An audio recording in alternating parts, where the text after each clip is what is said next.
மாண்புமிகு பேரவைத் தலைவர்களே, பொன்மனச்சம்மல் புரட்சித் தலைவர் எம்ஜிஆர் அவர்களையும் இதயம் புரட்சித் தலைவி அம்மா அவர்களையும் வணங்கி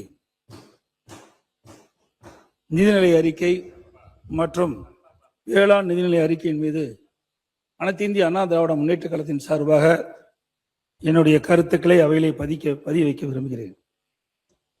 மாண்புமிகு பேரவைத் தலைவர் அவர்களே, நிதி மேலாண்மை ஒரு புதிய அரசு ஆட்சி பொறுப்பை ஏற்றுக்கொண்டால் முதல் 100 நாட்களில் மிக முக்கியமானவை.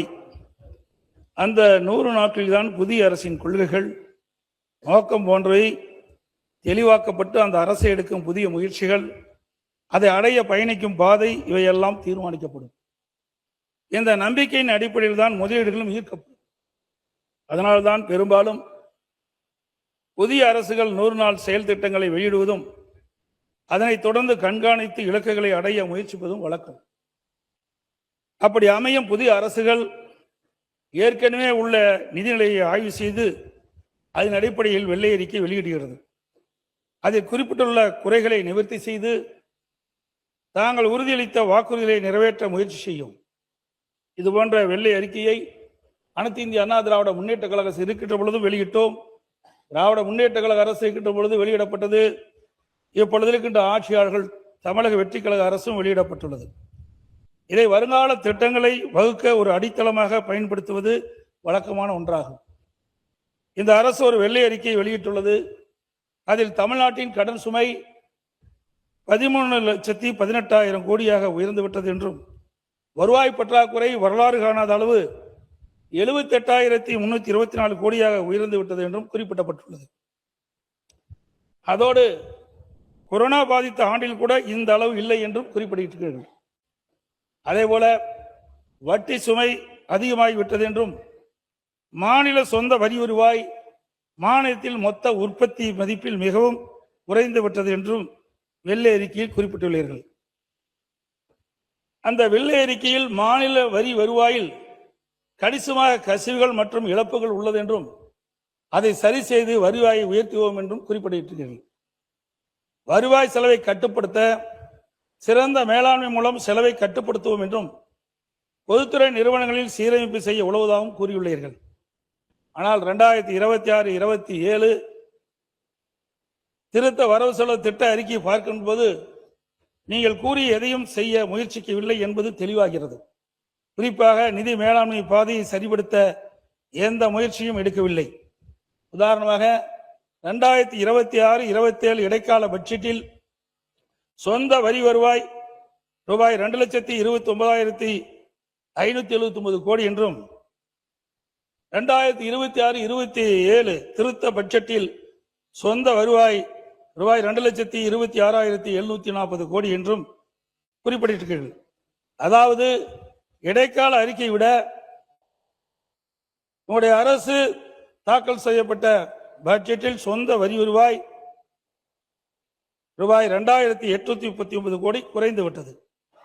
எனது கேள்வி, நீங்கள் வெள்ளை அறிக்கையில் இந்த வரவு செலவு திட்டத்திலும் வெளிநாட்டு மதுபானத்திற்கு தற்போது போடப்பட்டுள்ள 1020 வரியால் 1000 கோடி ரூபாய் கூடுதலாக கிடைக்கும் என்பதும், சரக்கு சேவை வரி, பதிவுத்துறை, கனிம வளம் போன்றவற்றில் சீரமைப்பு செய்து அதன் மூலம் 15,000 கோடி ரூபாய் கூடுதலாக பெறுவோம் என்றும் கூறியுள்ளீர்கள். அடுத்த 6 மாதம் என எடுத்துக்கொண்டாலும் இவையெல்லாம் சேர்த்து குறைந்தபட்சம் 8,000 கோடி கூடுதலாக பெறப்பட வேண்டும். அது ஏன் வருவாய் வரவில் கொண்டு வரப்படவில்லை? அப்படி என்றால் மக்களின் கவனத்தை ஈர்க்க மட்டுமே பயன்படுத்துகின்ற கவர்ச்சி வார்த்தையாகத்தான் இருக்கின்றது.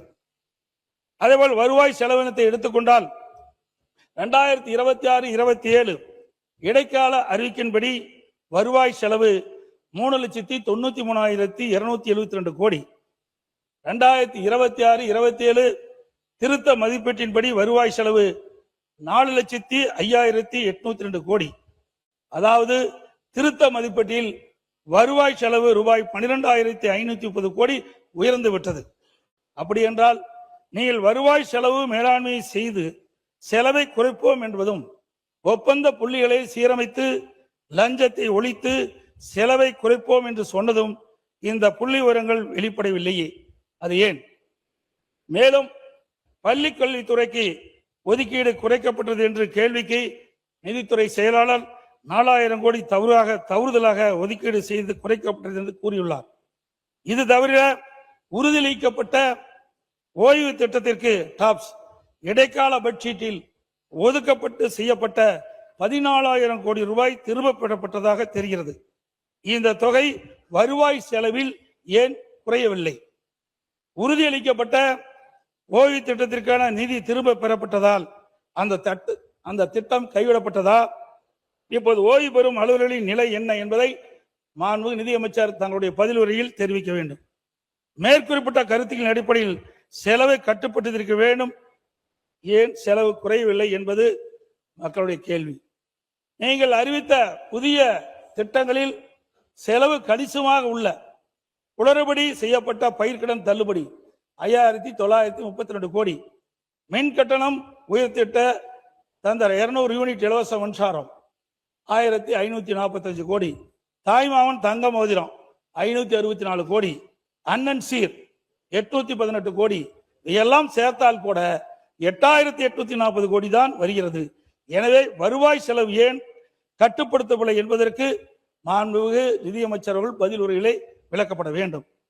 இப்படி வருவாய் பெருக்கவும் நடவடிக்கை இல்லை, வருவாய் செலவை கட்டுப்படுத்தவும் முயற்சிக்கவில்லை. எனவே வருவாய் பற்றாக்குறை 48,696 கோடியிலிருந்து 55,775 கோடியாக இப்பொழுது உயர்ந்து விட்டது. அதே போல மூலதன செலவை பொறுத்த வரைக்கும் ஏற்கனவே இடைக்கால பட்ஜெட்டில் 59,562 கோடியா இருந்தது. இப்பொழுது 56,905 கோடி தான் நீங்க திருத்தப்பட்ட பட்ஜெட்ல சொல்லியிருக்கிறீங்க. அதுலயும் கிட்டத்தட்ட 2,577 கோடி மூலதன செலவிலும் குறைக்கப்பட்டு விட்டது. மாநில உற்பத்தி மத்தியில மாநில சொந்த வரி வருவாய் பங்கும் உயரவில்லை. ஆகவே நிதி மேலாண்மைக்கான பாதை சரிவர தெளிவுபடுத்தப்படவில்லை. அதற்கான எந்த முயற்சியும் இந்த பட்ஜெட்டில் எடுக்கப்படவில்லை என்பதுதான் இது தெளிவாக காட்டுகிறது. 2011 இதயம் புரட்சி தலைவி அம்மா அவர்கள் பொறுப்பேற்கின்ற பொழுது பெரிய அளவு கடன் சுமை இருந்தாலும் சுமார் 14,000 கோடி வரை கூடுதல் நிதியை திரட்டி பல திட்டங்களை நிறைவேற்றினார்கள். ஆனால் தமிழக வெற்றிக்கழக அரசு நிதிநிலையை சீரமைத்து நிதி மேலாண்மைக்கான பாதையை சரிவர வகுக்கவில்லை என்பது இங்கே குறிப்பிட விரும்புகின்றேன்.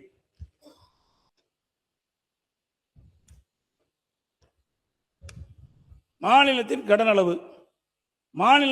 அளவு 10,98,000 கோடி என்றும் அதனால் ஏற்படக்கூடிய வட்டி செலவனம் 78,683 கோடி எனவும் குறிப்பிட்டுள்ளீர்கள். மாநில உற்பத்தி மத்தியில் நிகர கடன் அளவு கடந்த ஆட்சியில் வெளியிட்ட இடைக்கால நிதிநிலை அறிக்கையில 27.03% இருந்தது. இப்போது நீங்கள் சமர்ப்பித்துள்ள நிதிநிலை அறிக்கையில் இது 27.01%. எனவே கடன் அளவிலும் அதன் சுமையிலே எந்தவித மாற்றமும் இல்லை. ஆனால் இன்று 3 மாதத்திலே 20,000 கோடி நீங்க ஆட்சி பொறுப்பேற்று 3 மாதத்திலே 20,000 கோடிக்கு மேல் கடன் பெறப்பட்டு அதில் 17,000 கோடி வருவாய் செலவினத்திற்கு மட்டுமே செலவு செய்தீர்கள். இதே நிலை தொடர்ந்தால் கடந்த 5 ஆண்டு காலம் உங்களுடைய ஆட்சி நீடித்தால் 10 லட்சம் கோடி கடலில் இருந்து 20 லட்சம் கோடியாக உயர்த்தி விடுகிறது என்பது சந்தேகமில்லை.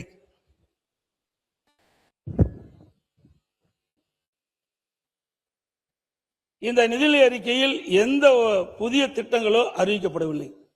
அனைத்து இந்திய அண்ணா திராவிட முன்னேற்ற கழக ஆட்சியில் செயல்படுத்தப்பட்ட திட்டங்களுக்கு இந்த நிதிநிலை அறிக்கையில் பெயரை மாற்றி வெற்றி என சேர்த்துள்ளீர்கள். இதனால் மக்களுக்கு எந்த பயனும் ஏற்பட போவதில்லை, மக்களுக்கு எந்த வெற்றியும் கிடைக்கப் போவதும் இல்லை. அரசுகள் மாறும்போது அவர்கள் அறிவையும் அனுபவத்தையும் வைத்து மக்களுக்கான புதிய திட்டங்களை தீட்டி அவள் விரும்பும் பெயரை வைத்துக் கொள்வதில் எங்களுக்கு எந்த ஆட்சேபனையும் இல்லை.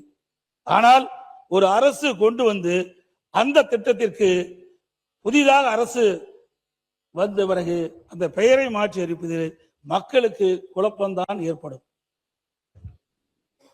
அம்மா ஆட்சியில் செயல்படுத்தப்பட்ட திட்டங்கள், மகளிர் ஆடு வழங்கும் திட்டம், இப்பொழுது வெற்றி மகளிர் ஆடு வளர்ப்பு. அம்மா ஆட்சியில் தாலிக்கு தங்கம் திட்டம், இப்போ இந்த ஆட்சியில அண்ணன் சீர்திட்டம் அப்படின்னு பேரை மாற்றிருக்கிறீங்க. அம்மா ஆட்சியில மடிக்கணின்னு கொண்டு வந்திருக்கிறோம். அது வெற்றி லேப்டாப்னு மாத்திட்டீங்க. அம்மாவுடைய ஆட்சியில பசுமை திட்டம் இருந்தது, போன ஆட்சியில இந்த கடல் வீடு திட்டம்னு மாத்தினாங்க. இப்போ நீங்க வெற்றி வீடு திட்டம்னு மாத்திட்டீங்க. அம்மாவுடைய ஆட்சியில தாய் திட்டம், முன்னாள் ஆட்சி அண்ணா மறுமலர்ச்சி திட்டம், இப்பொழுது வெற்றி திட்டம். திறன் மேம்பாட்டு திட்டம் வெற்றி என பெயர் சூட்டியுள்ளீர்கள். என பல திட்டங்களுக்கும் வெற்றி என்ற அடமொழியை கொடுத்தீர்கள். மாற்றம் கொண்டு வரும் என ஆட்சிக்கு வந்த நீங்கள் மக்கள் பிரச்சனையை தீர்க்க புதிய யோசனை கூடவா உங்களிடம் தென்படவில்லை என கேட்கின்றேன். இது போன்ற செயல்கள் தவிர்க்க வேண்டும் என அன்போடு கேட்டுக்கொள்கின்றேன். அதே போல பள்ளி கல்வித்துறையில ஒரு அறிவிப்பு கொடுத்திருக்கிறீங்க. சூப்பர் கிளாஸ், சூப்பர் கேம்பஸ் திட்டம். இத்திட்டத்தில் super safety, super student, super campus, under super CM governance என குறிப்பிட்டீர்கள். இந்த திட்டம் 10,000 பள்ளிகளில் 139 கோடி ரூபாயில நிறைவேற்றப்படும் கூறியுள்ளார். இன்றைக்கு தமிழ்நாட்டில் 40,000 பள்ளிகள் இருக்குது. அப்படி என்றால் மற்ற பள்ளிகளுக்கெல்லாம் இந்த திட்டத்தை விரிவுபடுத்த மாட்டீங்களா? அந்த 40,000 பள்ளியில் 10,000 பள்ளி போனோட மீதி 30,000 பள்ளிகள் இருக்குது. அதுக்கு பல இதுல குறிப்பிட்டிருக்குது. சுத்தம், தின சுத்தம் செய்தல், குடிநீர் மற்றும் கழிவறை வசதிகள், 24 பாதுகாப்பு போன்ற சிறப்பாக இருக்குன்னு சொல்லியிருக்கிறீங்க. அதனால அனைத்து பள்ளிகளுக்குமே 40,000 பள்ளிகளுக்கு இது தேவைப்படுது. அதற்கு தேவையான நிதி ஒதுக்கீடு தாராளமாக செய்யலாம். ஏன்னா இதெல்லாம் அரசு பள்ளியில் படிக்கின்ற மாணவ செல்வங்கள் எல்லாம் சாதாரண ஏழை குடும்பத்தில் பிறந்தவர்கள், நடுத்தர குடும்பத்தில் பிறந்தவர்கள். ஆகவே இன்றைக்கு பல்வேறு தொழிலாளியுடைய குடும்பம் தான் அந்த அரசு பள்ளியை படிக்கின்ற காரணத்தினாலே இதையெல்லாம் கருத்திலே கொண்டு அதற்கு 119 கோடி தான் இப்போ ஒதுக்கி இருக்கிறீங்க. ஒரு பெரிய தொகைன்னு ஒரு 450 கோடி ஒதுக்குனீங்களா? அந்த 40,000 பள்ளிகளுக்குமே இந்த குறைகள் தீர்க்கப்படும். அதை இந்த அரசு கவனத்தில் எடுத்துக்கொண்டு தீர்க்கப்பட வேண்டும் என்று கேட்டுக்கிறேன். பள்ளிக்கல்வித்துறை அமைச்சர் மிக சிறப்பாக பேசக்கூடியவர், திறமையானவர். இந்த அவையிலே இங்கே இருக்கின்ற அமைச்சரையிலே திறம்பட பேசக்கூடிய அனுபவம் வாய்ந்தவராக கருதப்படுகின்ற காரணத்தினாலே அவர் 40,000 பள்ளிகளுக்கும் அந்த குழந்தைகளுக்கு தேவையான வசதிகளை செய்து கொடுப்பார். அதற்கு தேவையான நிதியை நிதியமைச்சரும் ஒதுக்குவார் என்று கருதுகிறேன்.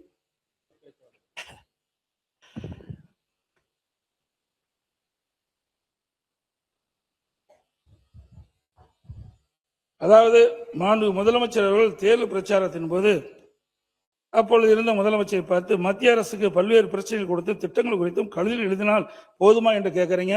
அதே பாணி தான் இப்பொழுதும் இந்த அரசாங்கம் கடைபிடிக்கிறது. ஆக கடிதம் எழுதினால் மட்டும் மத்திய அரசாங்கம் இந்த திட்டத்தை கொடுத்துறாது. அதற்குண்டான தீர்வை காண்பதற்கான முயற்சியும் எடுக்க வேண்டும் என்ற நேரத்தில் கேட்டுக்கிறேன். இன்னொன்னு, பேசாமலே செயல்படுவது என்பது வரவேற்கத்தக்கதான். சில நேரத்தில் பேசினா தான் தீர்வு கிடைக்கும். இனிமேல் பேசி தீர்வு காணுவதற்குண்டான நடவடிக்கை மேற்கொள்ள வேண்டும் என்று கேட்டுக்கிறேன்.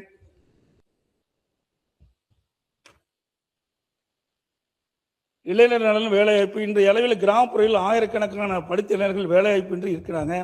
இவர்களுக்கு உரிய வேலைவாய்ப்புகள் உருவாக்கி தருவது அரசின் தலையாய கடமை. ஏன்னா நான்லாம் கிராமத்திலிருந்து வந்தவன். ஆகவே கிராமப்புறத்தில் இருக்கின்ற மாணவர்களும் அதிக அளவிலே படித்திருக்கின்றார்கள். அதிக கல்விக்கூடங்கள் திறந்த காரணத்தினாலே உயர்கல்வி படித்த இளைஞர்கள் அதிகமாக இருக்கின்ற காரணத்திலே அந்த கிராமப்புறத்தில் இருக்கிற இளைஞர்களுக்கும் வேலைவாய்ப்பு உருவாக்கின்ற வகையிலே இந்த தொழில்கள் எல்லாம் அமைத்து கொடுக்க வேண்டும். இந்த இந்த நிதிநிலை அறிக்கையில 24,000 இளைஞர்களுக்கு செயற்கை நுண்ணறிவு ஏஐ திறன் பெற பயிற்சி அளிக்கப்படும் குறிப்பிட்டீங்க. ஆனால் கிராமப்புறத்தில் 90% படித்த இளைஞர்கள் கணினித்துறை தவிர பிற துறைகள் பட்டம் பெற்றவர்கள். எனவே அவர்களுக்கு உரிய திறன் பயிற்சி வழங்கி அவர்களுக்கான வேலைவாய்ப்பை கிராமப்புறங்களை குறிப்பாக ஏற்படுத்தி தந்தால்தான் தமிழ்நாடு எதிர்கொண்டு வரும் ஒரு பெரிய சமூக பொருளாதார நோக்கத்தை சரி செய்ய முடியும். இதற்கான முயற்சிகள் இந்த வரவு செலவு திட்டத்தின் மூலம் முன்னெடுப்பதாக தெரியவில்லை. இவர்கள் தொழில் முனைவோராகவும் கிராமப்புற தொழில் மற்றும் விவசாயம், உணவு பதப்படுத்தல் போன்ற தொழில்களை ஊக்குவித்து சிறப்பான உதவிகள் அளிக்க நடவடிக்கை எடுக்க வேண்டும் என்று கேட்டுக்கொள்கின்றேன். பல துறைகளில் குறிப்பாக சமூக நீதித்துறை, கூட்டுறவுத்துறை, பொது விநியோகம், சிறு குறு தொழில் மேம்பாட்டுத்துறை, ஜவுளி மற்றும் கைத்தறித்துறை என பல்வேறு துறைகளில் எந்த விதமான கூடுதல் கவனம் செலுத்தப்படவில்லை என்பதையும் இந்த நேரத்திலே அவையினுடைய கவனத்தை கொண்டு வரேன். அரசு துறையில காலி பணியிடங்கள் இன்றைக்கு ஆட்சிக்கு வந்த உடனே அரசு காலி பணியிடங்கள் நிரப்பும்னு சொன்னீங்க. ஆனா அரசு துறையில அரசு அலுவலர்கள் மட்டும் 3.2 லட்சம் பூஜ்ஜியம் பணியிடம் காலியா இருக்குது. ஆசிரியர் 3.50 லட்சம் காலியா இருக்குது. 3 லட்சம். அதாவது அரசு அலுவலர்கள் 3,20,000 பேர். ஆசிரியர்கள் 3,50,000 பேர். சுகாதாரத்துறையில சுமார் 1,00,000 பேர், அதுல மருத்துவர்கள், செவிலியர்கள் மற்றும் மருத்துவ பணியாளர்கள். காவல்துறையில 1,20,000 பேர். சமூகத்துறையில 2,75,000 பேர். சத்துணவு மற்றும் அங்கன்வாடி ஊழியர்கள் மற்றும் அலுவலக உதவியாளர்கள், துப்புரவு பணியாளர்கள் இதெல்லாம் எடுத்துட்டா 2,50,000 பேர். இதையெல்லாம் ஒட்டுமொத்தமா சேர்த்துனா 13,30,000 பேர் காலி பணிகள் இருக்கிறது. எவ்வளவு காலி பணிகளை வைத்துக் கொண்டு எப்படி திட்டங்களை அறிவித்து நடைமுறைப்படுத்தும். ஆகவே படிப்படியாக ஒவ்வொரு ஆண்டும் இந்த ஒவ்வொரு துறையிலும் இருக்கின்ற காலி பணிகளை நிரப்புவதற்கு இந்த அரசு உரிய நடவடிக்கை எடுக்க வேண்டும். இந்த ஆண்டு நான் குறிப்பிட்ட இந்த துறையிலெல்லாம் எவ்வளவு காலி பணிகள் குறிப்பிட்டிருக்கிறேன். இதையெல்லாம் நம்முடைய அரசு ஊழியர்கள் சங்கத்திலிருந்து பெறப்பட்ட தகவல்கள். ஆகவே இந்த அரசு காலி பணிகளை நிரப்பப்பட்டால்தான் இவர்கள் போடுகின்ற திட்டம் நிறைவேற்றப்படும். அது மட்டுமல்ல, இன்றைக்கு திட்டங்கள் போடுவது மட்டும் இல்ல, அந்த திட்டங்களை நிறைவேற்றுகின்ற பொறுப்பிலே இருக்கின்றவர்கள் அரசு பணியாளர்கள் என்பதையும் உணர்ந்து இந்த காலி பணிகளை நிரப்புவதற்குண்டான நடவடிக்கை மேற்கொள்ளப்பட வேண்டும். ஏன்னா நீங்க உடைய தேர்தல் அறிக்கையில குறிப்பிட்டிருக்கீங்க, ஆட்சிக்கு வந்த உடனே படிப்படியாக இந்த காலி பணி நிரப்பப்படும் சொல்லி ஒரே நேரத்தில் இவ்வளவு காலி பணிகள் நிரப்ப முடியாது. இருந்தாலும் இந்த துறையுடைய முக்கியத்தை கருதி படிப்படியாக இந்த காலி பணிகளை நிரப்ப வேண்டும் என்று அரசுடைய கவனத்துக்கு கொண்டு வரேன். அரசு பொதுத்துறை நிறுவனங்கள், போக்குவரத்து கழகங்கள், மின்சாரத்துறை, வீட்டு வசதி வாரியம் போன்ற 77 பொதுத்துறை நிறுவனங்கள்ல சுமார் 1.5 லட்சத்திற்கு மேல் காலி பணிகள் உள்ளன என்று ஊழியர் சங்கம் தெரிவிக்கின்றன. ஆகவே இதெல்லாம் முக்கியமான இது. போக்குவரத்து கழகத்தெல்லாம் முக்கியமான பணியாளர் இருந்தால் தான் அந்த பேருந்தெல்லாம் இயக்க முடியும். அதே மாதிரி வீட்டு வசதி வாரியம், மின்சாரத்துறை எல்லாம் அடிக்கடி மின்தடை ஏற்படும் சொன்னா அதுக்கு போதிய ஆட்கள் நியமிக்கப்பட வேண்டும். அதோட புதிய மின் இணைப்பு கொடுப்பதற்கு தேவையான ஆட்கள் தேவை. ஆக 77 பொதுத்துறைகளிலும் சுமார் 1.5 லட்சம் காலி பணிகள் இருக்கின்றன. அதை விரைவாக நிரப்பிட இந்த அரசு நடவடிக்கை எடுக்கப்பட வேண்டும் என்று இந்த நேரத்தில் கேட்டுக்கிறேன். ஒவ்வொரு ஆண்டும் ஓய்வு பெறுவோருடைய எண்ணிக்கை சுமார் 5 முதல் 7%. அதாவது அரசு துறையில 70,000 பேர் பணிகள் ஓய்வு பெறுகின்றனர். அதே போல தமிழ்நாடு அரசின் பொதுத்துறை நிறுவனங்கள் ஆயிரக்கணக்கான ஓய்வு பெற இருக்கின்றார்கள். ஒவ்வொரு வருஷமும் ஓய்வு பெறுகின்ற நிலை இருக்கின்றது. ஏற்கனவே எல்லா துறையிலும் சேர்ந்து 13,30,000 பேர் பணியிடம் காலியா இருக்குது. அதோட ஒவ்வொரு ஆண்டும் சுமார் 7% இன்றைக்கு அரசு ஊழியர்கள் ஓய்வு பெறுகின்ற பொழுது இன்னும் காலி பணிகள் அதிகமாகிவிடும். ஆகவே உடனடியாக அரசு தேவையை கருதி காலி பணிகள் நிரப்பதற்குண்டான நடவடிக்கை எடுக்க வேண்டும் என்று இந்த நேரத்தில் கேட்டுக்கொள்கிறேன். அதே போல இந்த அரசின் நிதிநிலை அறிக்கையில தேர்வாணைய அட்டவணை வெளியிட்டு அதன்படி காலி பணிகள் நிரப்பப்படும் தெரிவிக்கப்பட்டுள்ளது. ஆனா தேர்வாணையத்தின் மூலம் இத்தனை லட்சம் பேரை உடனடியாக கூப்பிட்டு அவர்களுக்கு தேர்வு வச்சு இன்டர்வியூ வச்சு எடுக்கிறதுலாம் கால அளவு பத்தாது. விரைந்து செயல்பட்டால் தான் இவ்வளவு காலி பணிகள் நிரப்பப்படும் என்பதை இந்த நேரத்தில் தெரிவிச்சுக்கிறேன்.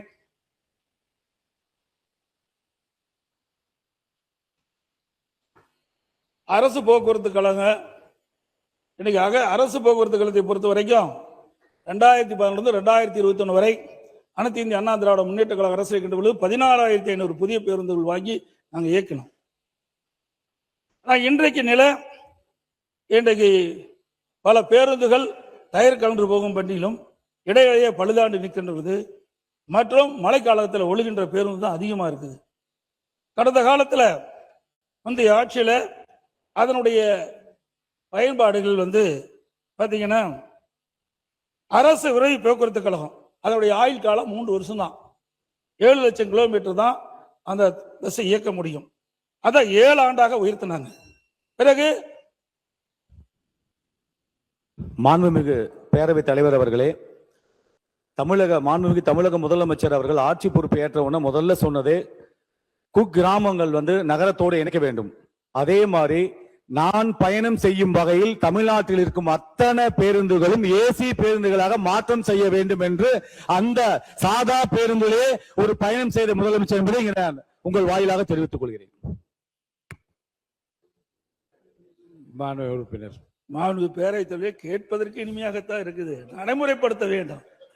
ஏன்னா அவர் புதிதாக போக்குவரத்துறை அமைச்சராக இருக்கிறாரு, நான்லாம் முதலமைச்சராக இருந்திருக்கிறேன்.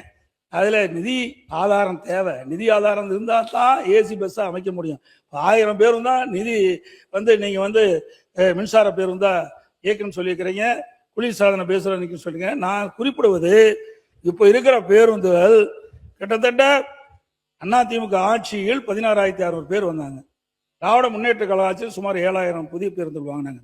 ஆனால் பழைய பேருந்துகள் இன்னும் இயக்கப்பட்டு வருகின்றன. ஒரு பேருந்தினுடைய ஆயுள் காலம் அதிமுக ஆட்சியில் 3 ஆண்டுகள் இருந்தது. அதனுடைய பேருந்தினுடைய இயக்கின்ற தூரம் 7 லட்சம் கிலோமீட்டர். அதை கடந்த கால ஆட்சியில் அது 3 ஆண்டுகள் இருந்து 7 ஆண்டா உயர்த்தினாங்க. 7 லட்சம் கிலோமீட்டர் இருப்பதை 12 லட்சம் கிலோமீட்டரா உயர்த்தினாங்க. அதே போல அரசு போக்குவரத்து கழகம் அதுல 6 ஆண்டுகள் என்பதை 9 ஆண்டுகளாக உயர்த்தினாங்க. 6 ஆண்டுகள் அதிமுக இருக்கிறத 7 லட்சம் கிலோமீட்டர் வரைக்கும் இயக்கலாம்.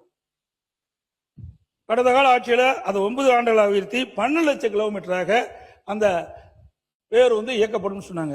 அப்ப ஏற்கனவே இதெல்லாம் ஓடியாச்சு. அதாவது 7 லட்சம் கிலோமீட்டர் ஓடினாவே அது கண்டமாக்கிடணும். அதுக்கு மேல 12 லட்சம் கிலோமீட்டர் ஓடியாச்சு. அப்படி ஓடுற பேருந்து தான் இப்ப இயக்கிட்டு இருக்கிறீங்க. நீங்க எல்லாம் சொல்லி 5 வருஷம் ஆனாலும் அனைத்து பேருந்துகளையும் மாற்றி அமைக்கவே முடியாது.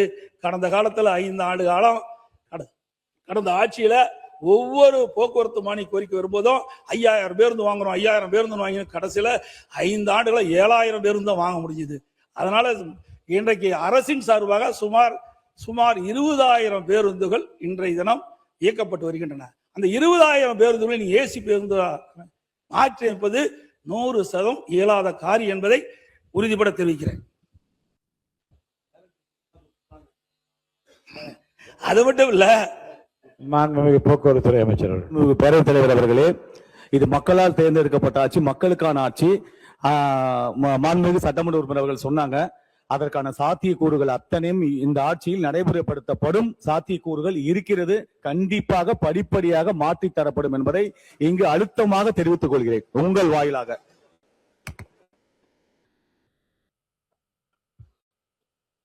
நான் பேரவைத் தேர்வில் ஏசி பஸ் தேவையில்லை, சாதாரண பஸ் மாற்றி கொடுத்தாவே மக்கள் பாராட்டுவாங்க.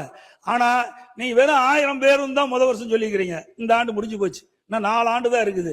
4 ஆண்டுகள் எத்தனை 1000 பேருந்து வாங்க போறீங்க? இது இயலாத காரியம்.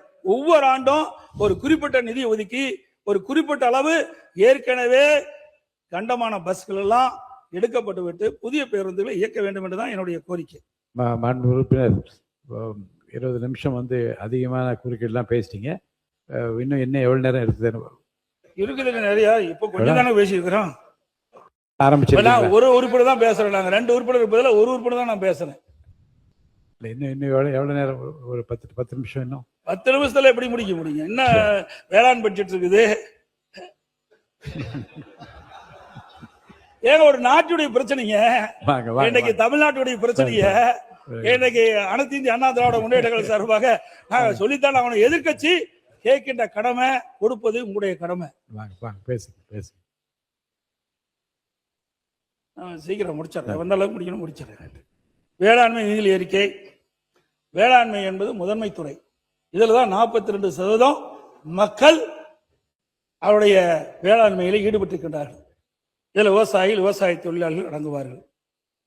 அதுபோல் நெல்லுக்கு ஊக்கத்தொகை அறிவிச்சிருக்கிறீங்க, போல கரும்புக்கு ஊக்கத்தொகை அறிவிச்சிருக்கிறீங்க. இதெல்லாம் போதாது. நெல்லுக்கு குவிண்டாலுக்கு 3500 அறிவிச்சிருக்கிறீங்க, கரும்புக்கு 4000 அறிவிச்சிருக்கிறீங்க. ஆனா கரும்புக்கு ஒரு சந்தேகம், 8.5% அந்த சக்கர சத்துள்ள கரும்புக்கு 4000 ரூபாய் அடிப்படை கொடுக்குறீங்களா, அதுக்கு மேல ஊக்கத்தொகை கொடுக்குறீங்களா, இல்ல மொத்தமா 4000 ரூபாய் கொடுக்குறீங்களா என்று பதில் சொன்னா போதும். அதே போல உங்கள் தேர்தலில் விவசாயிகளுக்கு ஆண்டுதோறும் 15,000 ரூபாயும், குத்தகை விவசாயிகளுக்கு மற்றும் விவசாய கூலி தொழிலாளர்களுக்கு ஆண்டுக்கு 10,000 ரூபாய் உதவித்தொகை நேரடியாக அவருடைய வங்கி கணக்கில் செலுத்தப்படும் என்று வாக்குறுதிகள். விவசாயிகள் ஆர்வத்தோடு இருக்கிறாங்க. நிதியமைச்சர் இப்பொழுது இந்த தொகையெல்லாம் அவருடைய வங்கி கணக்கிலே செலுத்துவார் என்பதை பதிலுரையை தெரிவித்தால் போதும். அதே போல அனைத்து இந்திய அண்ணா திராவிட முன்னேற்ற கழக அரசு இருக்கின்ற பொழுது ஒரே 5 ஆண்டில் 2 முறை கடன் தள்ளுபடி செஞ்சோம். மாண்புமிகு அம்மாவர்கள் தமிழகத்துடைய முதலமைச்சராக பொறுப்பேற்கின்ற பொழுது 2016 தேர்தல் அறிக்கையிலே குறிப்பிட்டவாறு சிறு குறு விவசாயிகளுக்கு சுமார் 12,02,000 விவசாயிகளுக்கு 5,318.17 லட்சம் கோடி கடன் தள்ளுபடி செஞ்சாங்க. கொரோனா காலம் விவசாயிகள் கடுமையாக பாதிக்கப்பட்டாங்க. அவருடைய விளைபொருள் முழுமையாக விற்க முடியாத ஒரு சூழ்நிலை. அந்த காலகட்டத்தில் விவசாய பெருடு மக்கள் கோரிக்கை வைத்தாங்க. அவருடைய கோரிக்கையை ஏற்று அம்மாவுடைய அரசு 2021ஆம் ஆண்டு 16,43,000 விவசாயிகளுக்கு 12,110 கோடி விவசாயிகளுடைய கடன் முழுவதும் தள்ளுபடி செய்யப்பட்டது. அம்மா அவர்கள் இருக்கின்ற பொழுதும் சிறு குறு விவசாயிகளுக்கு கடன் முழுவதும் தள்ளுபடி 100% கடன் முழுவதும் தள்ளுபடி செய்யப்பட்டது. அதே போல அம்மாவுடைய அரசும் விவசாயிகளுக்கு கடன் 100% கடன் பயிர் கடன் தள்ளுபடி செய்யப்பட்டது. ஆனால் புதிதாக அமைக்கப்பட்டுள்ள தமிழக வெற்றி கழக அரசாங்கம் தேர்தல் நேரத்தில் கொடுக்கப்பட்ட வாக்குறுதி 5 ஏக்கருக்கு குறைவாக உள்ள சிறு குறு விவசாயிகளுக்கு அவர்கள் வாங்கிய தொடக்க வேளாண் கூட்டுறவு கடன் சங்கத்திலே வாங்கிய பயிர்க்கடன் முழுவதும் தள்ளுபடி செய்யப்படும் என்று அறிவிப்பு கொடுத்தீர்கள். அதற்கு மேல் இருக்கின்ற விவசாயிகள் பெறப்பட்ட பயிர்க்கடன் பாதி அளவு தள்ளுபடி செய்யும் என்று குறிப்பிட்டீர்கள். ஆனால் இப்பொழுது அரசு அறிவிக்கப்பட்டு இருப்பது குறு சிறு விவசாயிகளுக்கு அவர்கள் வாங்கிய கடன் 75,000 வரை தள்ளுபடி. 75,001 ரூபாய் கூடுதலாக வாங்கியிருந்தால் அந்த சிறு குறு விவசாயிகளுக்கு வெறும் 35,000 தான் தள்ளுபடி. சிறு குறு விவசாயிகள் 5 ஏக்கருக்கு மேல் இருக்கின்ற விவசாயிகள் தொடக்க வேளாண் கூட்டுறவு கடன் சங்கத்திலே வாங்கிய பயிர்க்கடன் அனைவருக்கும் 75,000 ரூபாய்க்கு மேலனா 35,000 தான் தள்ளுபடி. இந்த அரசுடைய கவனத்துக்கு நான் கொண்டு வரேன். இன்றைக்கு வறட்சியால் விவசாயிகள் பாதிக்கப்பட்டு போதிய வேளாண் பயிர்கள் செய்ய முடியாம மிகுந்த கஷ்டத்தில் இருக்கிறாங்க. அதில் விவசாய பணி மேற்கொள்ள முடியாது இருக்குது. இன்னைக்கு வேளாண் பணி இல்லாத காரணத்தினால விளைச்சல் பெற முடியல. இப்படிப்பட்ட நிலையில நீங்கள் கொடுக்கப்பட்ட தேர்தல் வாக்குறுதி அடிப்படையில் சிறு குறு விவசாயிகளுக்கு முழு கடன் தள்ளுபடி செய்யுங்க. பெரு விவசாயிகளுக்கும் முழு கடன் தள்ளுபடி செய்யுங்க. ஏன்னா வறட்சியால விவசாயிகளுக்கு போதிய வருமானம் இல்லை. வருமானம் இருந்தால் தான் தொடக்க வேளாண் கூட்டு கடன் சங்கத்தில் வாங்கிய பயிர் கடன் திருப்பி செலுத்த முடியும். ஆகவே அவருடைய கஷ்டத்தை புரிந்து இந்த அரசு கடனை முழுவதும் தள்ளுபடி செய்யப்பட வேண்டும். ஒருவேளை முடியாவிட்டால் நீங்கள் கொடுக்கப்பட்ட வாக்குறுதியின் அடிப்படையிலே அந்த கடனை விவசாயிகளுக்கு தள்ளுபடி செய்யப்பட வேண்டும் என்று இந்த அரசுடைய கவனத்துக்கு இந்த நேரத்தில் கேட்டுக்கிறேன். அதே போல பயிர் காப்பீடு திட்டத்தை பொறுத்த வரைக்கும் அனைத்து இந்திய அண்ணா திராவிட முன்னேற்ற கழக அரசு இருக்கின்ற பொழுது இந்தியாவிலேயே பயிர் காப்பீட்டு திட்டத்தில் சேதமடைந்த பேரிடர் காலத்தில் விவசாயிகள் பாதிக்கப்பட்ட பொழுது அந்த பாதிப்புக்குள்ளான விவசாயிகளுக்கு தேவையான நிவாரணத் தொகை இந்தியாவிலே அதிக அளவு நிவாரணத் தொகை விவசாயிகளுக்கு பெற்று தந்த அரசு அனைத்து இந்திய அண்ணா திராவிட முன்னேற்ற கழக அரசாங்கம். இங்க கூட உங்களுடைய வேளாண்மை இதில் அறிக்கையில் குறிப்பிட்டிருக்கிறீங்க. உழவன் செயலி அற்புதமான திட்டம், அதை தொடர வேண்டும். அனைத்து இந்திய அண்ணா திராவிட முன்னேற்ற கழக அரசு இருக்கின்ற பொழுது இந்த திட்டத்தை நம்முடைய விவசாயிகளுடைய நலனுக்காக இந்த திட்டத்தை நாங்கள் அறிவித்தோம். இந்த திட்டத்தின் வழியாக விவசாயிகள் உர இருப்பு, முக்கிய அணைகளின் நீர் இருப்பு, வானிலை அடிப்படையான வேளாண் அறிவுரைகள், வேளாண் இயந்திர வாடகை மையம் குறித்த தகவல்கள், பயிர்கள் சந்தை நிலவரம், வேளாண் அதிகாரிகள் வருகை உள்ளிட்ட அனைத்து வேளாண் செயலும் இந்த உழவன் செயல் மூலம் தெரிந்து கொள்ளலாம். அந்த திட்டத்தை அதிமுக ஆட்சியிலே நாங்கள் தொடங்கப்பட்டோம். அந்த திட்டத்தை தொடர்ந்து செயல்படுவதற்கு நீங்கள் நிதி ஒதுக்கீடு செஞ்சிருக்கீர்கள். இந்த திட்டம் சிறப்பாக செயல்படுவதற்கு நீங்கள் உண்டான நடவடிக்கை மேற்கொள்ள வேண்டும் என்று இந்த நேரத்தில் கேட்டுக்கொள்றேன். அதே போல இந்த செயலை உழவன் செயலை பாராட்டி மத்திய அரசின் தேசிய மின் ஆளுமை விருது 2 முறை தமிழகத்தில் கிடைக்கிறது என்பதையும் இந்த நேரத்தில் அவையுடைய கவனத்துக்கு கொண்டு வரேன்.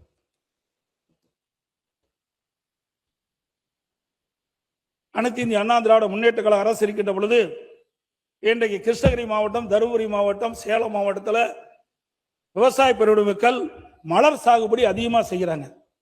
இந்த மலர் சாகுபடி செய்த விவசாயிகள் எல்லாம் இன்றைக்கு கர்நாடகத்தில் இருக்கின்ற பெங்களூருக்கு தான் இந்த மலர்களை கொண்டு போய் விற்பனை செய்ய வேண்டிய நிலை இருந்தது. அங்கே ஒரு சிண்டிகேட் போட்டு தமிழ்நாட்டிலிருந்து கொண்டு வருகின்ற மலருக்கு தகுந்த விலை கிடைக்காத காரணத்தினாலே இன்றைக்கு விவசாய பெருமடி மக்கள் எல்லாம் இன்றைக்கு கிருஷ்ணகிரியிலே அதிக அளவு மலர் உற்பத்தி ஆகின்றது. அங்கே சர்வதேச மலர் ஏல மையம் ஒன்று அமைக்கப்பட வேண்டும் என்று கோரிக்கை வைத்தார்கள். அந்த கோரிக்கையின் அடிப்படையிலே அம்மாவுடைய அரசு 20 கோடி ரூபாய் நிதி ஒதுக்கீடு செய்து சர்வதேச மலர் ஏல மையம் ஒன்று அமைக்கப்பட்டது. ஆனால் 26 கோடி ரூபாயில அந்த திட்டம் நிறைவேற்றப்பட்டது. ஆனால் கடந்த கால ஆட்சியிலே அதை தொடர்ந்து செயல்படுத்தவில்லை. இந்த அரசு விவசாயிகளுடைய நலன் கருதி மலர் சாகுபடி செய்கின்ற விவசாயிகளுக்கு உதவுகின்ற விதமாக கிருஷ்ணகிரி மாவட்டத்திலே ஒசூரிலே கட்டப்பட்டுள்ள சர்வதேச மலர் ஏல மையத்திலே அந்த திட்டத்தை நடைபெறுவதற்கு உண்டான நடவடிக்கை மேற்கொள்ள வேண்டும் என்று அன்போடு இந்த நேரத்தில் கேட்டுக்கிறேன்.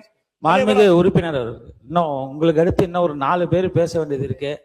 ஆகையால் தயவு செய்து 2 பேர் பேசுறத ஒரு உறுப்பினர் தான் பேசுறேங்க.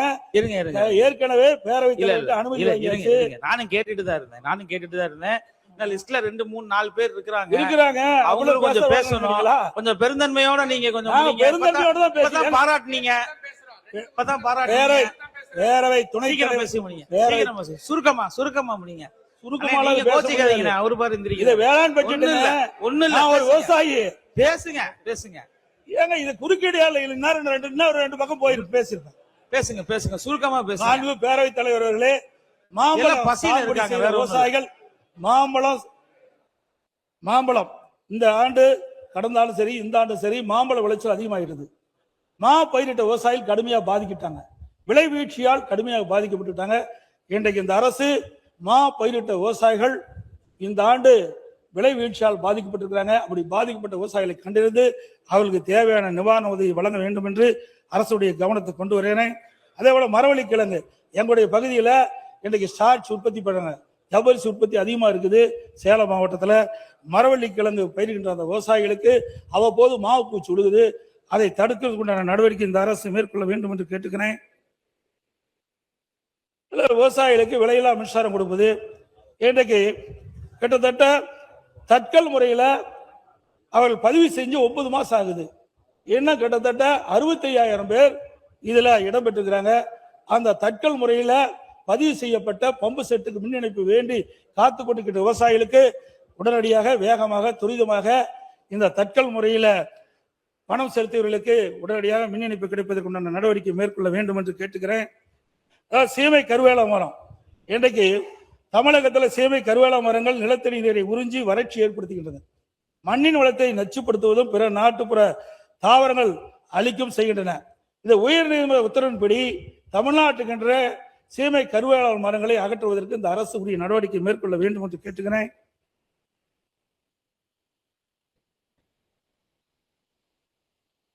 இதை விவசாயிகளுக்கு ஒரு மிகப்பெரிய திட்டத்தை என்னுடைய அதிமுக ஆட்சி இருக்கின்ற பொழுது நான் கொண்டாந்தோம். அதாவது உலகத்தரத்தில் ஒருங்கிணைந்த கால்நடை ஆராய்ச்சி மையம் சேலம் மாவட்ட தலைவாசல 1102 ஏக்கர்ல 1023 கோடி ரூபாயில அந்த திட்டத்தை நான் கொண்டாந்தோம். அந்த திட்டத்தில் ஒரு பகுதி நான் முதலமைச்சர் இருந்த பொழுது கால்நடை மருத்துவக் கல்லூரி நான் திறந்துட்டேன். அதுக்கு பிறகு ஆராய்ச்சி நிலையத்தை அப்படியே திறக்கப்படாமல் இருக்குது. இந்த அரசு இந்த ஆராய்ச்சி நிலையத்தை திறக்கப்பட வேண்டும். இது ஒரு முக்கியமானது, விவசாயிகளுக்கு பயனளிக்கக்கூடிய திட்டம். இன்றைக்கு வேளாண் பெருமக்கள் உபதொலியாக இருப்பது கால்நடை வளர்ப்பு. அந்த கால்நடை வளர்ப்பு செய்கின்ற விவசாயிகளுக்கு இரட்டிப்பு வருமானம் கிடைக்க வேண்டும் என்பதற்காக இந்த திட்டத்தை நாங்கள் கொண்டு வந்தோம். நான் அமெரிக்கா சென்ற பொழுது அங்க இருக்கின்ற பால் பண்ணையை பார்வையிட்டு ஒரு பசு ஒரு நாளைக்கு 65 லிட்டர் பால் கொடுக்குது. அதே போல கலப்பின பசுகளை நம்முடைய விவசாயிகளுக்கு இந்த ஆராய்ச்சி நிலையத்தின் மூலமாக உருவாக்கி விலையில்லாம கொடுத்து அந்த விவசாய தொழிலாளர்கள் வாழ வைக்க வேண்டும் என்ற அடிப்படையில் தான் இந்த கால்நடை பூங்காவை திறந்தோம். ஆனால் கடந்த காலத்திலே அந்த திட்டம் முழுமையாக நிறைவேறாமல் இருக்கின்றது. அந்த திட்டம் முழுவதும் பூர்த்தி அடைந்து விட்டது. ஆகவே இந்த அரசு விவசாயிகளுடைய நன்மை கருதி இந்த கலப்பின பசுக்களை ஆராய்ச்சி நிலையத்தின் உருவாக்கி விவசாயிகளை கொடுத்து விவசாயிகளை வாழ வைக்க வேண்டும், விவசாய தொழிலாளியை வாழ வைக்க வேண்டும் என்று அரசுடைய கவனத்துக்கு நான் இந்த நேரத்தில் கொண்டு வரேன். அதே போல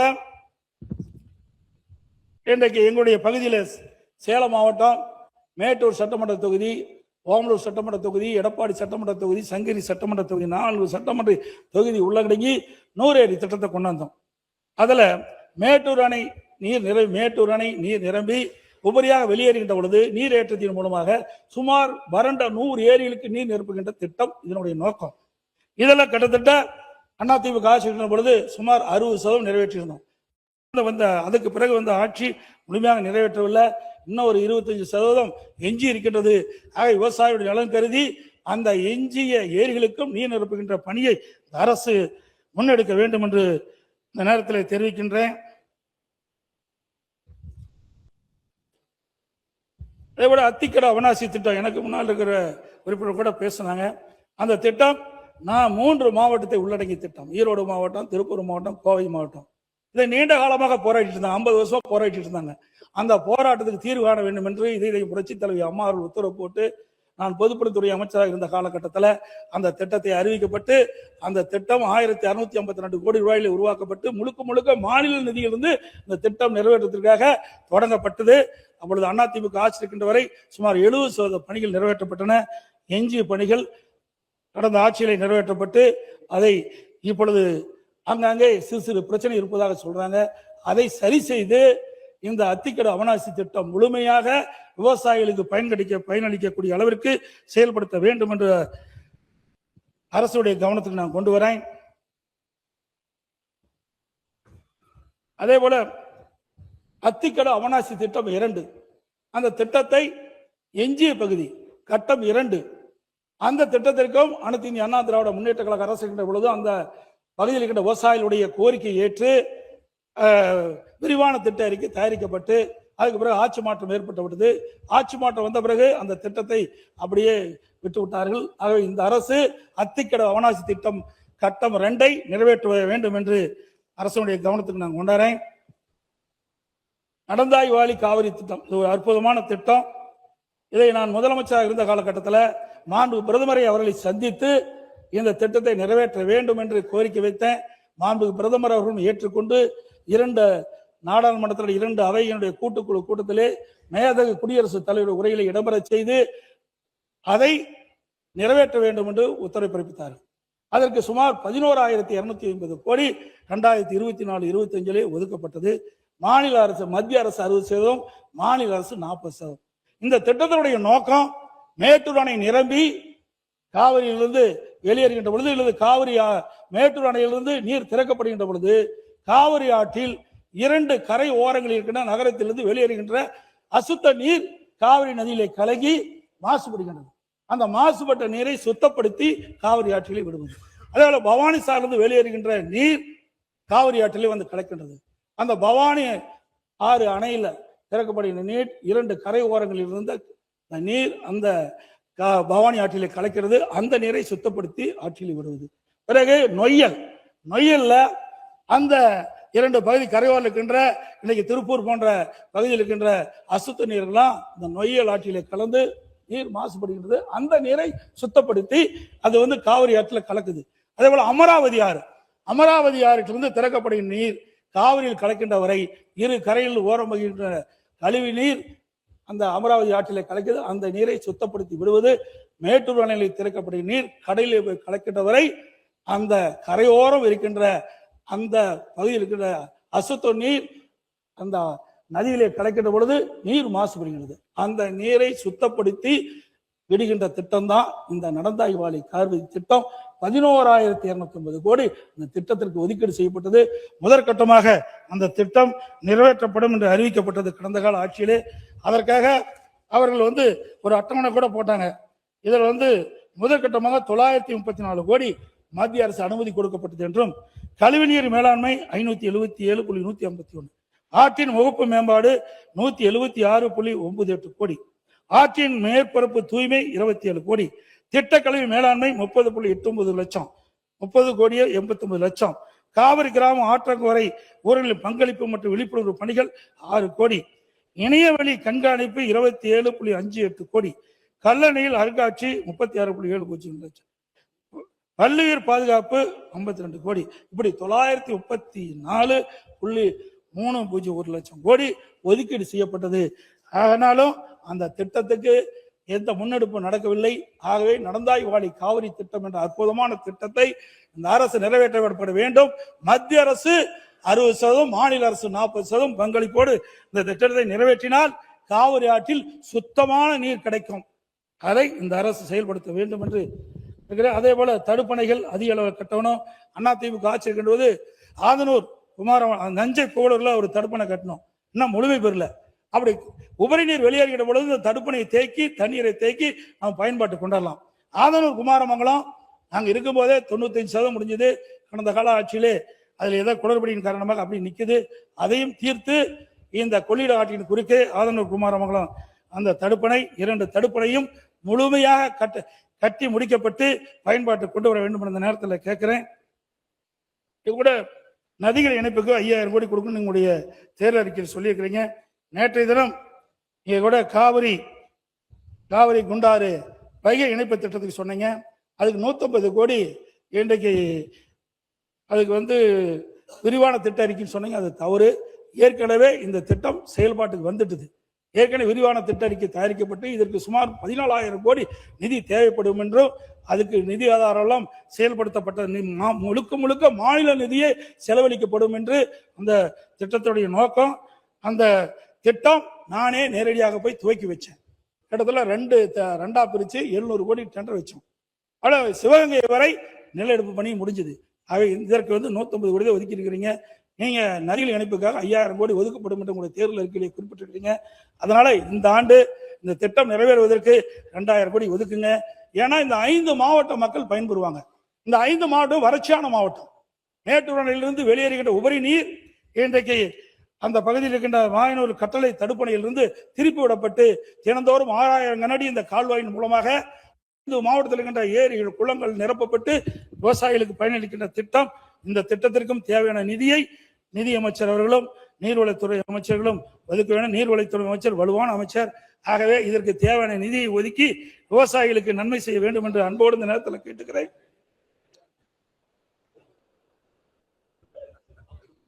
அதேபோல தாமிரபரணி ஆற்றிலிருந்து ஆண்டுதோறும் வெள்ளப்பெருக்கு காரணமாக தண்ணீர்ல போய் கலக்குது, கடல்ல போய் கலக்குது. ஆகவே அந்த திட்டத்தையும் ஆங்காங்கே தடுப்பணை கட்டி தண்ணீரை தேக்கி நிலத்தடி நீரை உயர்வதற்கான நடவடிக்கை எடுக்க வேணும். அதுபோல கடலோர பகுதியெல்லாம் நீங்க பாத்தீங்கன்னா பேக் வாட்டர் இந்த உப்பு நீர் விவசாயிகளுக்கு எல்லாம் பாதிக்கிறது. ரெகுலேட்டர் அமைச்சோம். எந்தெந்த இடத்துல ரெகுலேட்டர் அமைக்கணுமோ அங்க ரெகுலேட்டர் அமைக்க வேண்டும் என்ற நேரத்தில் கேட்டுக்கிறேன். அதோட கோவம் அடையார் மேம்பாடு ஏற்கனவே செயல்பாட்டு இருக்குது. அதுக்கு ஆய்வுப்பணி மேற்கொள்ள வேண்டிய அவசியம் இல்லை. ஆகவே அதையும் விரைந்து செயல்பட வேண்டும் என்ற நேரத்தில் கேட்டுக்கிறேன். கோதாவரி காவிரி இணைப்பு இதை நீங்களும் அறிவிச்சிருக்கிறீங்க. நம்முடைய மாநிலம் நீர் பற்றாக்குறை மாநிலம். அண்டை மாநிலத்தை நம்பி நீருக்காக அண்டை மாநிலத்தை நம்பித்தான் இருக்கிறோம். கோதாவரி காவிரி இணைப்பு திட்டத்தை நிறைவேற்றினா கிட்டத்தட்ட 120 டிஎம்சி தண்ணி நமக்கு கிடைக்கும். அனைத்து இந்திய அண்ணா திராவிட முன்னேற்ற கழக அரசு இருக்கின்ற பொழுது இந்த திட்டத்தை நிறைவேற்றுவதற்காக பல முயற்சி எடுத்தோம். பாரத பிரதமரை சந்தித்து கோரிக்கை வைத்தோம். அவர்களும் ஏற்றுக்கொண்டு விரிவான திட்ட அறிக்கை தயாரிக்கப்படும் என்று ஒரு வாக்குறுதி கொடுத்தார்கள். அதன் பொருட்டு இங்கே ஆந்திரா கிட்டத்தட்ட தெலுங்கானா மாநிலம் ஆந்திரா மாநிலம் வழியாகத்தான் இந்த திட்டத்தை கொண்டாட முடியும். அதனால அங்க இருக்கின்ற தெலுங்கானா மாநிலத்தினுடைய முதலமைச்சரை அப்பொழுது இருந்த எங்களுடைய அமைச்சரை அனுப்பி அவருடைய சம்மதத்தை பெற்றோம். ஆந்திராவில் இருக்கின்ற முதலமைச்சரை சந்தித்து அவர் வழியாக இந்த நீர் வருவதற்கு சம்மதத்தை பெற்றோம். ஆனால் ஆட்சி மாற்றத்துக்கு பிறகு அது அப்படியே நின்று போய்விட்டது.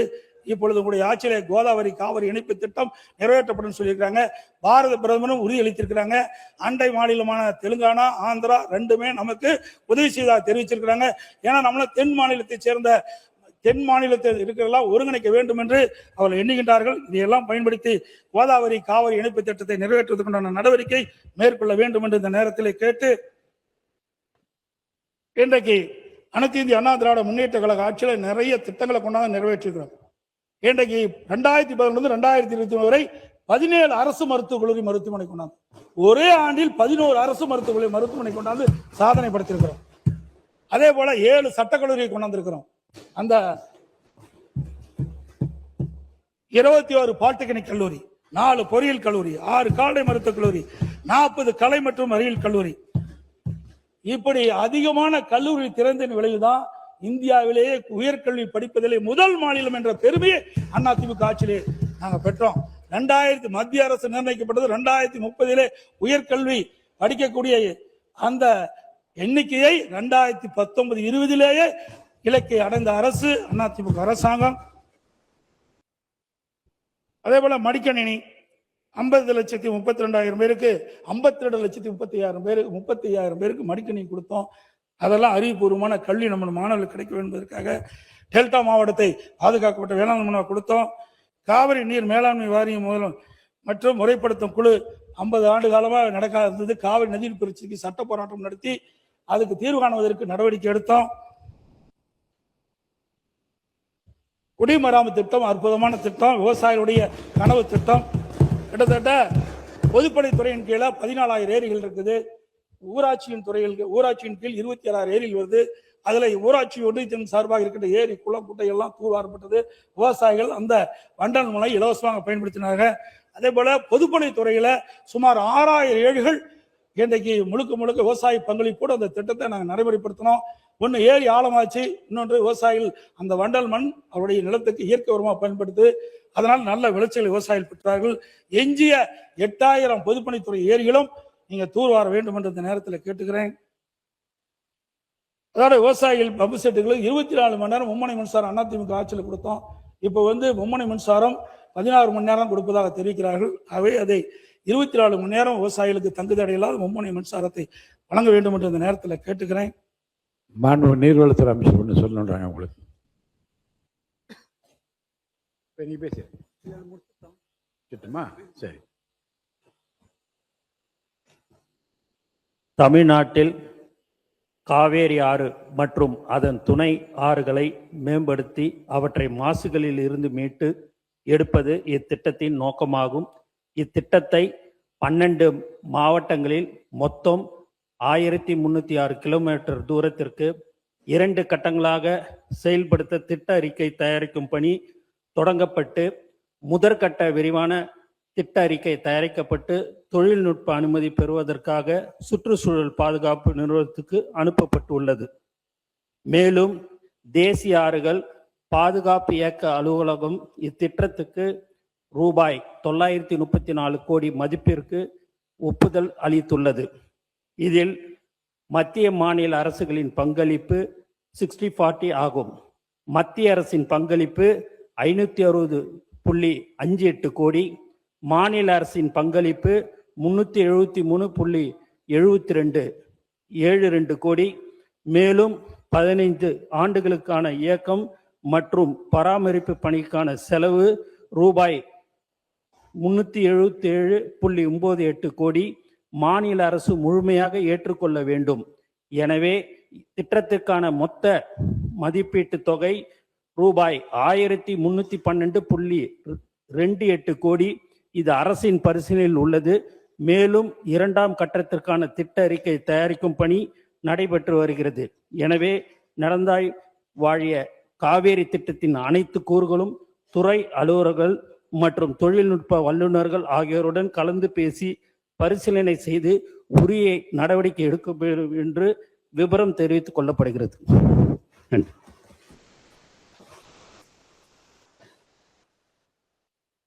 மாண்புமிகு பேரவைத் தலைவர்களே, அனைத்து இந்திய அண்ணா திராவிட முன்னேற்ற கழக ஆட்சியில் அம்மாவுடைய அரசு இருக்கின்ற பொழுது 6 மாவட்டங்கள் நிர்வாக வசதிக்காக 6 புதிய மாவட்டங்களை தோற்றுவித்த அரசு அதிமுக அரசு. கள்ளக்குறிச்சி, தென்காசி, செங்கல்பட்டு, திருப்பத்தூர், ராணிப்பேட்டை, மயிலாடுதுறை 6 புதிய மாவட்டங்களை தோற்றுவித்த அரசு அதிமுக அரசு என்பதை இந்த நேரத்தில் தெரிவிக்கிறேன். அதாவது விமான விரிவாக்கம், அதில் பார்த்தீங்கன்னா கோவை, சேலம், ஒசூர். ஏன்னா அந்த விமான விரிவாக்கம் அதிகமாக தான் தொழிற்சாலை அதிகமாக வரும், பொருளாதாரம் மேம்பாடையும். அந்த நோக்கத்தோடு நாங்கள் செயல்பட்டோம். அதேபோல் அதிமுக ஆட்சி இருக்கின்ற பொழுது தூத்துக்குடி, திருச்சி, மதுரை போன்ற விமான விரிவாக்கத்துக்கு நிலத்தை எடுப்பு பண்ணி கொடுத்தோம். அதே போல இன்றைக்கு அண்டை மாநிலம் ஆந்திரா, கர்நாடகப்படலாம் சர்வதேச விமான நிலையம் அமைக்கிறாங்க. பரந்தூர் விமான நிலையம் நம்ம அமைக்கவில்லை என்று அரசு தெரிவித்து விட்டது. பரந்தூர் விமான நிலையம், ஆனால் சர்வதேச விமான நிலையம் ஒன்று அமைக்கப்பட வேண்டும். அப்போதான் தொழில் வளம் பெருகும். அதனால வறட்சியான பகுதியை பார்வையிட்டு அங்கே ஒரு விமான நிலையம் அமைப்பதற்கு, இந்த சர்வதேச விமான நிலையம் அமைப்பதற்கு இந்த அரசு முயற்சி மேற்கொள்ள வேண்டும் என்று கேட்டுக்கிறேன். இன்றைக்கு அண்மையில் மாண்புமிகு முதலமைச்சர் அவர்கள் பல்வேறு இடங்களில் போய் பார்வையிட்டார். அப்ப கழிவுநீர் சுத்திகரிப்பு நிலையம் கொடுங்கோயில் போய் பார்த்தார். அது அனைத்து இந்திய அண்ணா திராவிட முன்னேற்ற கழக ஆட்சியில் அம்மா அடிக்கல் நாட்டப்பட்டு அம்மாவுடைய அரசு கட்டி முடிக்கப்பட்டு நானே போய் திறந்தேன்.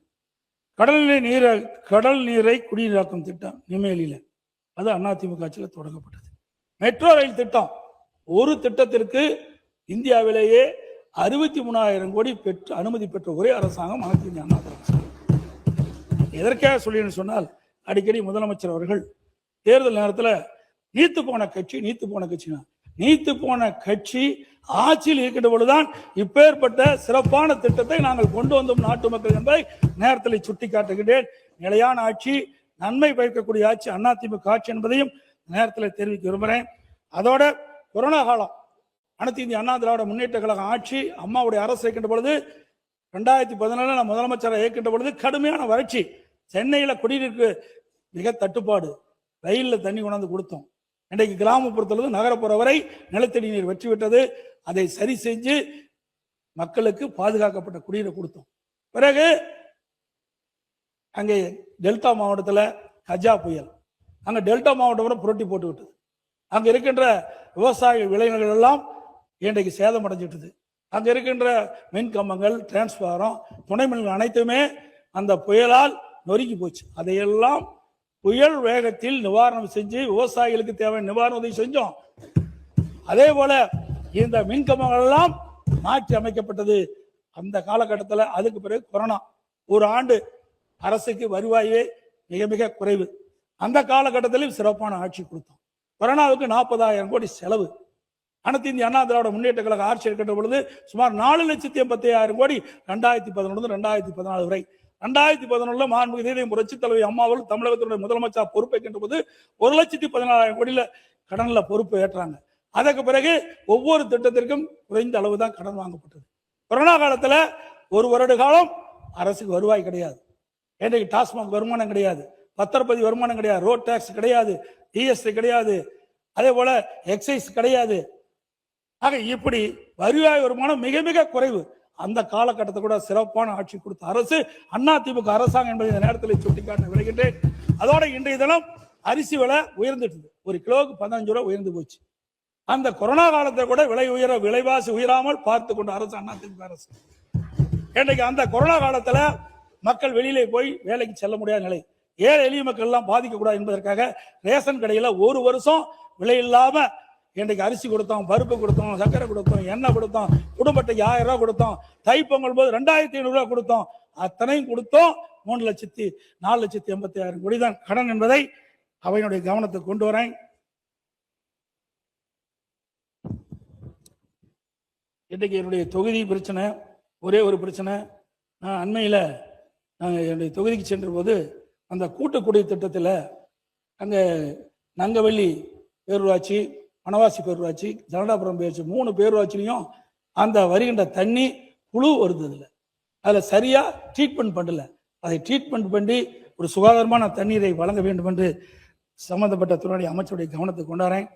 முடிவுரை, இதுவரை நீங்கள் அறிவித்துள்ள திட்டங்கள், குறிப்பாக மின்சார கட்டணத்தை உயர்த்திவிட்டு 200 யூனிட் இலவச மின்சாரம், உடனடியான பயிர்க்கட திட்டம் போன்ற சிறப்பான ஏமாற்று வேலையாத்தான் பார்க்கப்படுகிறது. மின்வெட்டு முதல் காவல் நிலைய இறப்புகள் மற்றும் சிறைச்சாலை மரணங்கள் வரை பல இன்னல்களை மக்கள் சந்தித்து வருகின்றனர். போதாக்குறைக்கு விலைவாசி ஏற்றம், அரிசி விலை எண்ணெய் முட்டுகின்ற அளவுக்கு உயர்ந்து விட்டது. இதை கட்டுப்படுத்தி மக்களை காக்க இந்த அரசு நடவடிக்கை எடுக்கப்பட வேண்டும். பழனியில் 100 கோடி நில மோசடி விவகாரத்தில் கைது செய்யப்பட்ட இஸ்லாமிய சமுதாயத்தைச் சேர்ந்த வழக்கில் ஒருவர் மதுரை மத்திய சிறையில் மர்மமான முறையில் மரணம் அடைந்தது குறித்து இந்த அரசு விளக்கப்பட வேண்டும். ஒரு அரசு சிறப்பாக செயல்பட வேண்டும் என்றால் மக்களுக்கு வரிச்சுமையை அதிகமாக ஏற்றாமல் அதன் திறமையான நிர்வாகத்தால் மக்களுக்கு நன்மைகளை செய்ய வேண்டும். ஆனால் வெளிப்படை தன்மையோடு செயல்படுவோம் என்று கூறும் நீங்கள் ஆட்சிக்கு வந்து 3 மாதத்திலே மின்சார கட்டணத்தை அறிவிப்பென்று உயர்த்திவிட்டீர்கள். சொத்து வரி குறைப்போம் என்று தேர்தல் வாக்குறுதியை குறிப்பிட்டீர்கள். உள்ளாட்சியில சொத்து வரி அறிவிப்பென்று உயர்ந்து கொண்டே இருக்கின்றது. ஆண்டுக்கு 6% உயர்ந்துகிட்டே இருக்குது. அந்த குறைப்புக்கு உண்டான நடவடிக்கை, அந்த சொத்து வரி குறைப்பதற்கு உண்டான நடவடிக்கை மேற்கொள்ள வேண்டும். ஆண்டுக்கு முடிச்சிடறேன், அவ்வளவுதான். ஒரே 2 நிமிஷம் அப்புறம் அது